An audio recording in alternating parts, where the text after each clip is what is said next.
Good morning friends, welcome to my YouTube channel glorious legal way. आपके वकील मित्र Naseem Akhtar, Jharkhand high court राज्य। आइए आज हम लोग कॉन्स्टिट्यूशन के कुछ आर्टिकल्स के ऊपर चर्चा करेंगे। काफी इंपॉर्टेंट चर्चा। आप सब जानते हैं कि कुछ दिन पहले हमारे गवर्नमेंट ऑफ इंडिया एक नोटिफिकेशन इशू किया, जिसमें ये कहा गया कि नोटिफिकेशन डिक्लेयर किया गया जून 25 को जो है संविधान हत्या दिवस मनाया जाएगा। तो गवर्नमेंट का कहना है कि जो इमरजेंसी लगा था, उस इमरजेंसी की वजह से कॉन्स्टिट्यूशन की हत्या हुआ है। दैट वाज द जून 25, और इसीलिए जून 25 को संविधान हत्या दिवस मनाया जाएगा। इसका नोटिफिकेशन गवर्नमेंट डिक्लेयर किया, और इस नोटिफिकेशन को ही हमारे एक अधिवक्ता इलाहाबाद हाईकोर्ट के जो झांसी के रहने वाले हैं, PIL फाइल किया Allahabad high court.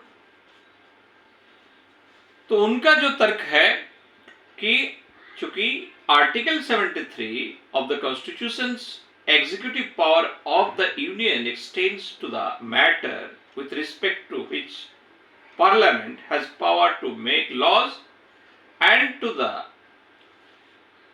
exercise of such rights, authority and jurisdictions as are exercisable by the government of India by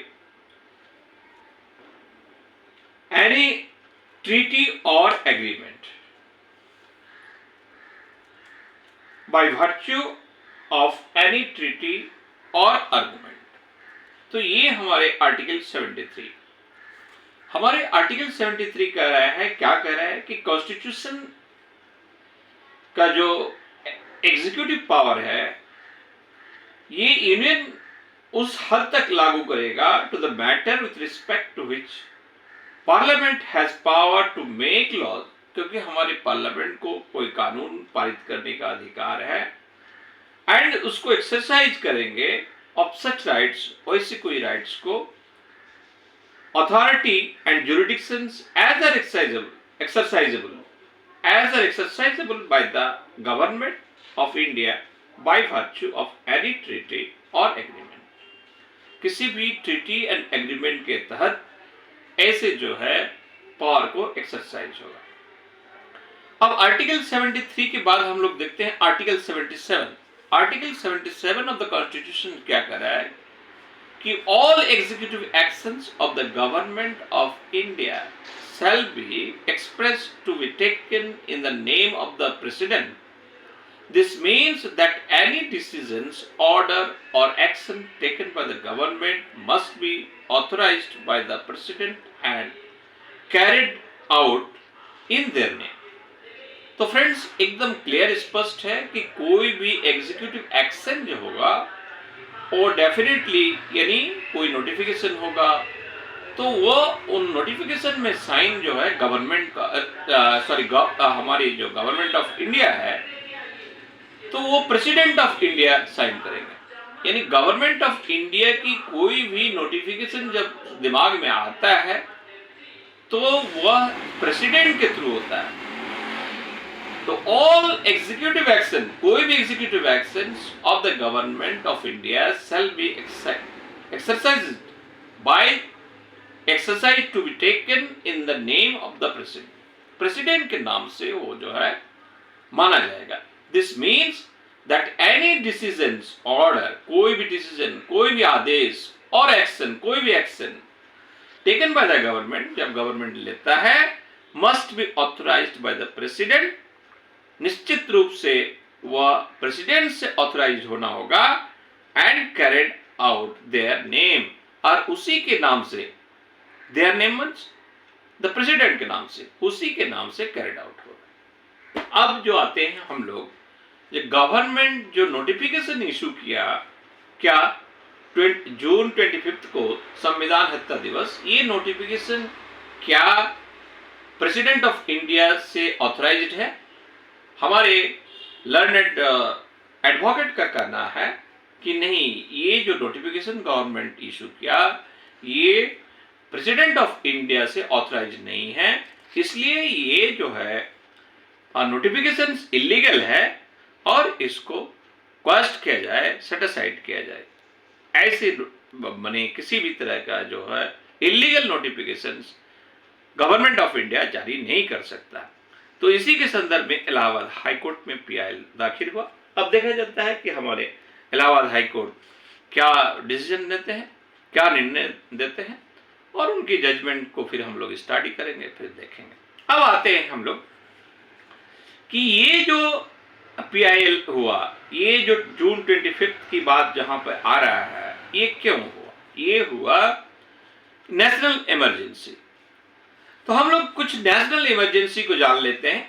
हम लोग जानते हैं कि हमारे देश में इमरजेंसी लगाया जाता है, तो हमारे सेंट्रल गवर्नमेंट का वो अधिकार है कि किसी स्टेट गवर्नमेंट के ऊपर, जिसको हम लोग प्रेसिडेंसी रूल कहते हैं, 356 आर्टिकल 356 के तहत जो है वह इमरजेंसी इंपोज करता है। लेकिन गवर्नमेंट का आर्टिकल 352 नेशनल इमरजेंसी का प्रोविजंस है। जब किसी गवर्नमेंट को law and order situations, specially the war and external aggressions की मैटर हो, तो ऐसे सिचुएशंस में गवर्नमेंट क्या करते हैं, अपने देश की सुरक्षा के लिए, देश की सुरक्षा के लिए एक खतरा समझता हो। कैसे खतरा? किसी युद्ध का खतरा या एक्सटर्नल बाहरी कोई एग्रेशन के खतरा हो, तो ऐसे सिचुएशंस में इमरजेंसी लगाया जा सकता है।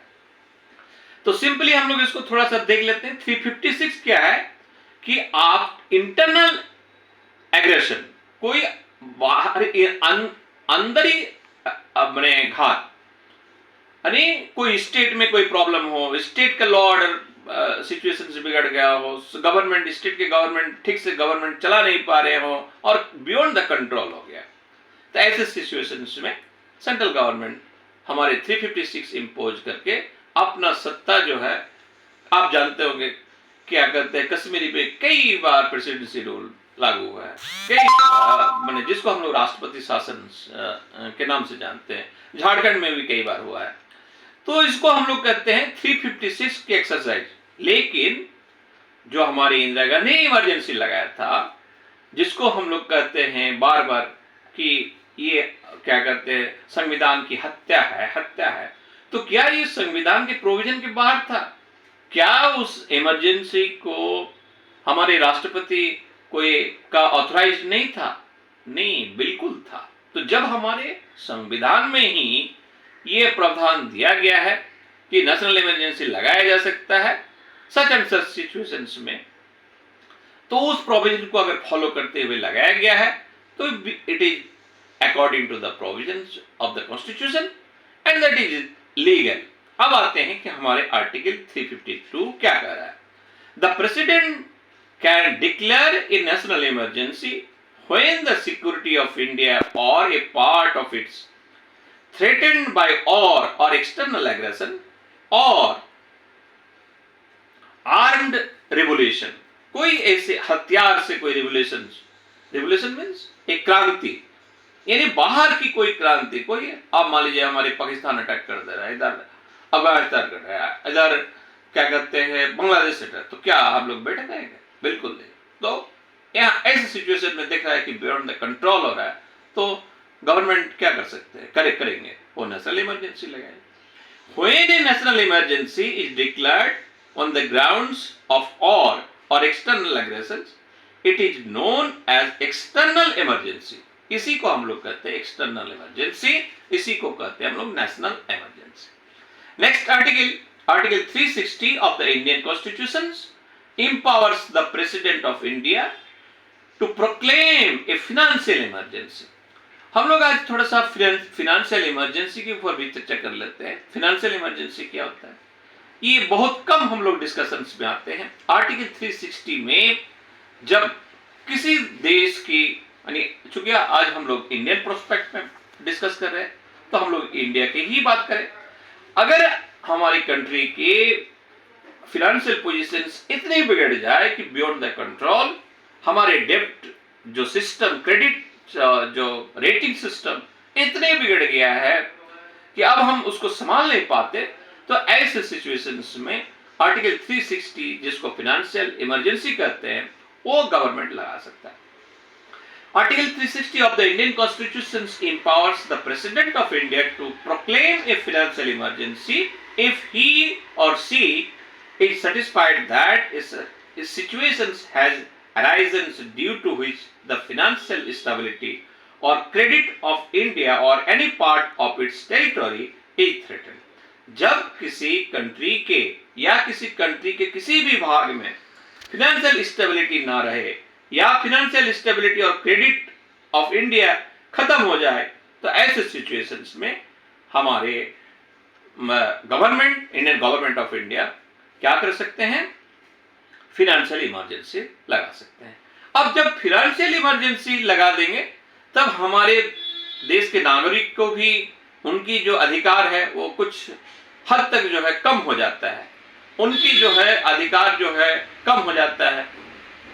एक बात और, जैसे हम लोग अभी मैंने नेशनल इमरजेंसी की बात कहें तो वहां पे भी जब नेशनल इमरजेंसी लग जाता है तो हमारे नागरिक का फंडामेंटल्स राइट भी खत्म हो जाता है। वहां उस समय नेशनल इमरजेंसी के समय में हम लोग फंडामेंटल्स राइट के लिए किसी भी तरह का एक्सरसाइज नहीं कर सकते हैं।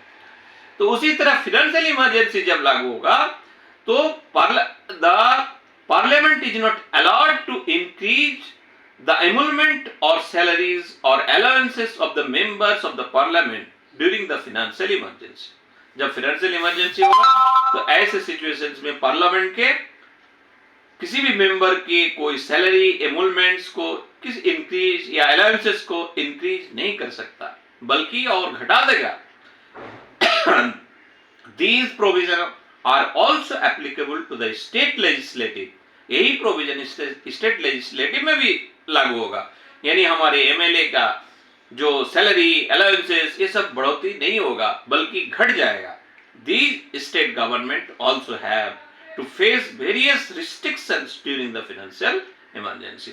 तो ऐसे फाइनेंशियल इमरजेंसी में हमारे स्टेट गवर्नमेंट वेरियस रिस्ट्रिक्शंस को क्या करते हैं, वो रिस्ट्रिक्शन को फेस करते हैं और उस रिस्ट्रिक्शंस में उसको रहना पड़ता है। ऐसा क्यों?